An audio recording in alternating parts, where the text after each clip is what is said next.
J'étais lycéen à l'époque à Saint-Brieuc, Anatole Lebrun, et c'était spontané. Tous les camarades, on ne pensait qu'une chose, lutter contre les Allemands, pensant qu'un jour ils partiraient bien.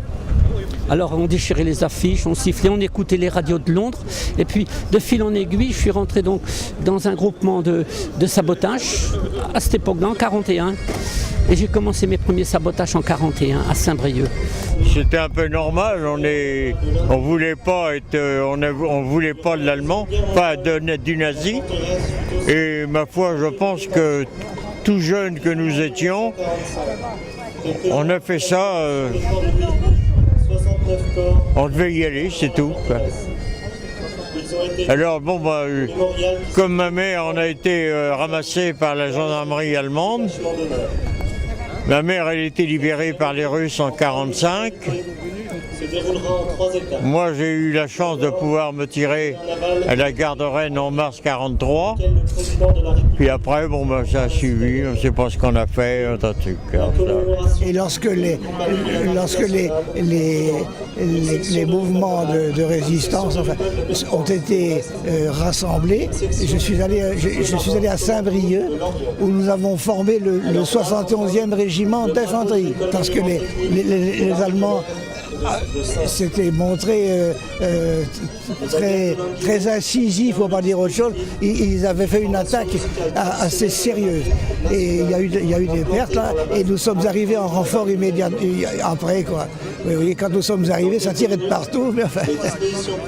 La passion m'est venue par les différentes rencontres. Alors, la première rencontre, c'était des anciens combattants de 39-45.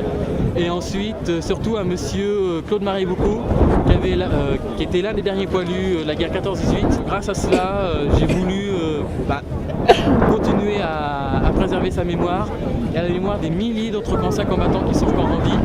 D'où la création de cette association. Ça symbolise au sens que on a fait le nécessaire pour que vous puissiez vivre libre, maintenant vous les jeunes. Pour nous c'était la fin, c'était la délivrance, c'était la bombe, c'était fini. Ce 8 mai, forcément, c'est une commémoration, surtout ici, avec tous les morts qui ont eu lieu, qui ont été enterrés dans ce fort ici, et en même temps, c'est un devoir de mémoire peut-être pour toutes les jeunesses qui viendront, savoir que la liberté, ça se gagne. Alors c'est une commémoration, comme toutes les commémorations commémoratives, c'est toujours un honneur d'entendre la Marseillaise encore retentir, surtout après tout ce que la France a vécu dans les 300 ans auparavant. C'est quelque chose aussi de voir encore des anciens combattants comme le monsieur qui est derrière vous pleurer. C'est vraiment émouvant pour nous, jeunes générations, de voir des gens comme eux encore en vie, présents, pouvoir nous raconter ce qu'ils ont vécu. Je trouve c'est formidable de venir dans un lieu comme ici, commémorer le 8 mai, comme il l'a fait à Ouistreham et comme il l'a fait en Normandie. Je trouve c'est formidable.